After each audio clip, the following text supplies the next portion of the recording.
A gente recebe aqui o nosso companheiro de todas as quintas-feiras, o Marcos Rezende, nosso médico veterinário. Oi, Marcos, bom dia. Bom dia, Marcos. Bom dia, Lilian. Bom dia, Pedro. Toda quinta-feira aqui, marcando ponto para falar sobre saúde animal, pecuária, agronegócio, né, Lilian? Exatamente, que bom, né? É sempre um prazer recebê-lo aqui nessas aulas às quintas-feiras, levando prestação de serviço ao nosso produtor rural. Bom, e por falar nisso, né, muitos anos, né, os produtores se habituaram em disseminar aí seus animais, desverminar, melhor dizendo, os seus animais no manejo de vacinação contra a febre aftosa. Mas agora, né, com o fim da vacinação se aproximando em muitos estados, né, que já é uma realidade, é preciso alertar os pecuaristas que a vacinação pode estar chegando ao fim, mas o controle parasitário do rebanho, não. E precisa continuar, né, sendo levado muito a sério essa questão com bons produtos, né, e respeitando o calendário sanitário. Agora, Marcos, nessa questão, né, quando a gente fala de parasitas dos bovinos, a gente pensa em carrapato, mosca dos chifres, né, mas também tem os vermes internos que a gente nem sempre vê. Mas quais prejuízos esses parasitas internos acabam causando no animal? Pedro, muito bem pontuada essa questão de que a gente está caminhando para o final da vacinação, mas o controle parasitário tem que ser rígido, continuar rígido. E esses vermes aí silenciosos, Pedro, esses vermes que a gente não observa, porque eles estão dentro do animal, no rume, retículo, almaço, abomase, até mesmo no pulmão, esses parasitas, eles expoliam o animal, ou seja, eles acabam provocando lesões nas paredes internas dos animais, do intestino, do estômago do animal, e faz com que ele absorva menos alimento. O produtor não olha esse parasito como ele observa uma mosca, como ele observa um carrapato. Então, mas ele precisa ficar atento. Então, ele tem que seguir um controle estratégico, porque muitas vezes, mesmo não vendo, mesmo o animal aparentemente sadio, ele pode estar sendo espoliado e ele poderia estar explorando mais o potencial zootécnico daquele animal, está explorando só 70%, 60%, porque a outra parte está sendo espoliada pelos parasitas. São ladrões silenciosos, Pedro.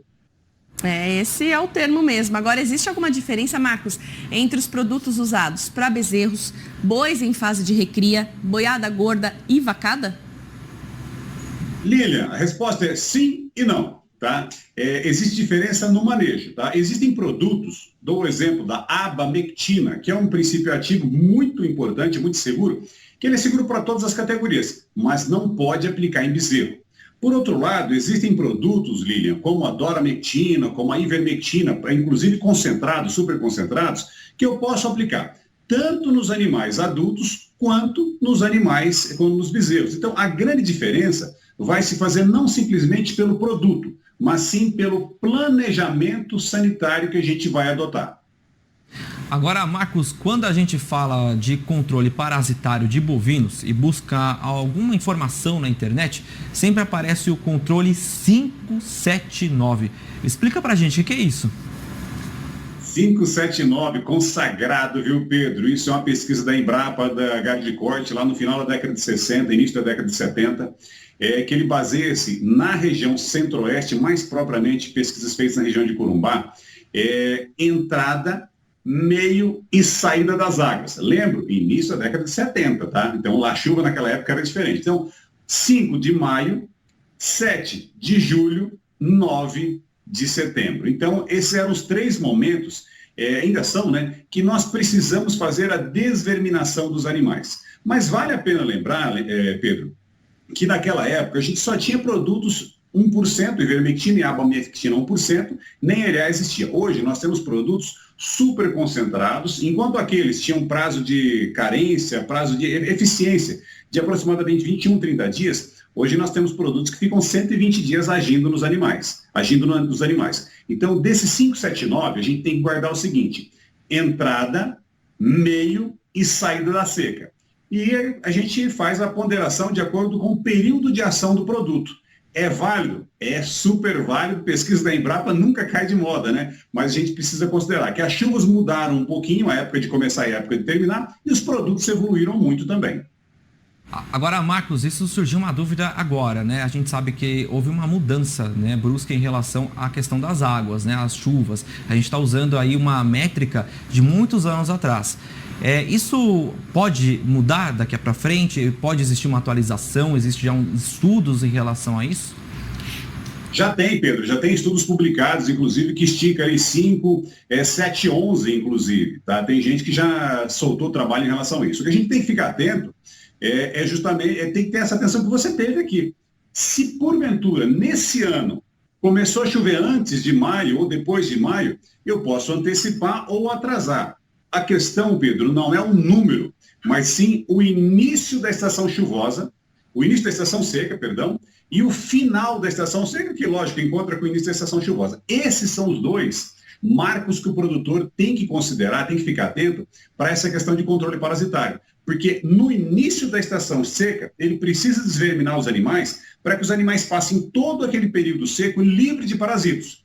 E no início da estação chuvosa, ele precisa desverminar os animais para que os animais entrem limpos e livres de parasitos na época que é mais abundante de pasto. Então, são os dois pontos que ele precisa estar atento, independente do número que se refere àquele mês.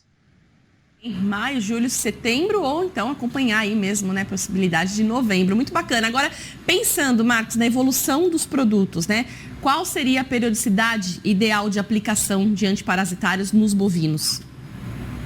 Novamente, a minha resposta, Lilian, depende.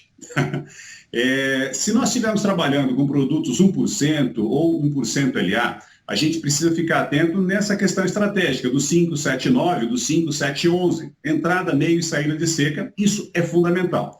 Uma outra atenção, a gente precisa ter nos bezerros a desmama e também nas vacas paridas ou que acabaram de emprenhar. Então, são os momentos estratégicos que a gente usa. Porém, Lilian, se eu lançar a mão dos produtos mais modernos, as ivermectinas combinadas com a abamectina, os produtos super concentrados, Iver, Aba e outros, eu posso ter um espaço um pouco maior. Então, o número de vezes que eu vou aplicar nos animais vai ser menor. Enquanto em um eu aplico de 4 a 6 vezes, no outro eu vou aplicar de 3 a 4 vezes. Então, vai depender muito do produto a ser escolhido.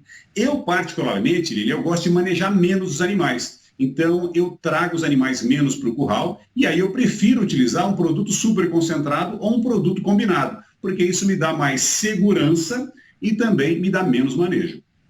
Perfeito, obrigado Marcos Rezende trazendo pra gente informação de primeira, informação que traz aí produtividade, controle sanitário no seu rebanho, é a nossa coluna Saúde Animal. Marcos, rapidamente, só para encerrar, prestação de serviço, qual que é o seu Instagram para o pessoal acompanhar? Boa. Opa, obrigado Pedro. Marcus.rezende, demudo no final. Tá aí, a gente sempre acompanhando, tá aí também na tela, para quem estiver assistindo a gente agora. Marcos, obrigada pela aula mais uma vez, um ótimo dia para você e até semana que vem. Um abraço, até semana que vem. Eu que agradeço, até lá.